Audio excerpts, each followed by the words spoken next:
হাত থেকে পুরস্কার গ্রহণ করছে সাইদুর রহমান সিয়াম, পবিত্র কোরআন তেলাওয়াতে তৃতীয় স্থান অধিকারকারী। এরপরে দ্বিতীয় স্থান অধিকারকারী আমানুল্লাহ আমান। আমানুল্লাহ আমান দ্বিতীয় স্থান অধিকারকারী, পবিত্র কোরআন তেলাওয়াতে প্রধান আলোচকের হাত থেকে পুরস্কার গ্রহণ করছেন। আর প্রথম স্থান অধিকারকারী সুমাইরা খাতুন পুরস্কার গ্রহণ করছেন ইসলামী বিশ্ববিদ্যালয় মাননীয় প্রভিসি মহোদয়ের হাত থেকে। উপর থেকে আচ্ছা,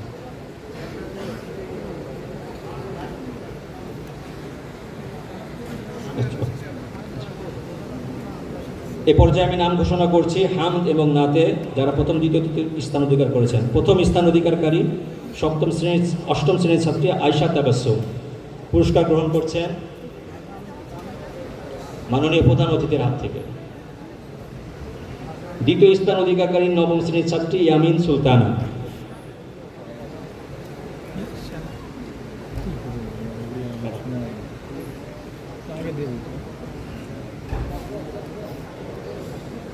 পুরস্কার গ্রহণ করছেন মাননীয় প্রভাইস চ্যান্সেলরের হাত থেকে। আর তৃতীয় স্থান অধিকারকারী নবম শ্রেণীর ছাত্রী সুমাইরা খাতুন।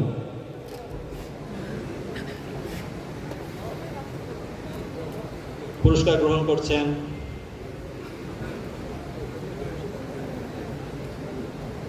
মাননীয় ট্রেজারার মহোদয়ের হাত থেকে।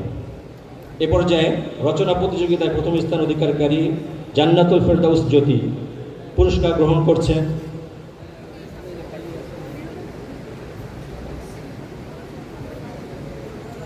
মাননীয় ভিসি মহোদয়ের হাত থেকে। দ্বিতীয় স্থান অধিকারকারী নুসাইবা নাসির সারা পুরস্কার গ্রহণ করছেন, অনুপস্থিত রয়েছে। আর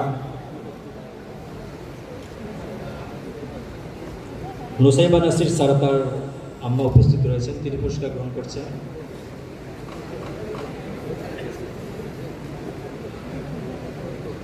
দ্বিতীয় স্থান অধিকারকারী মাননীয় ভিসি মহোদয়ের হাত থেকে তার আম্মা, প্রতিযোগীর আম্মা পুরস্কার গ্রহণ করছেন।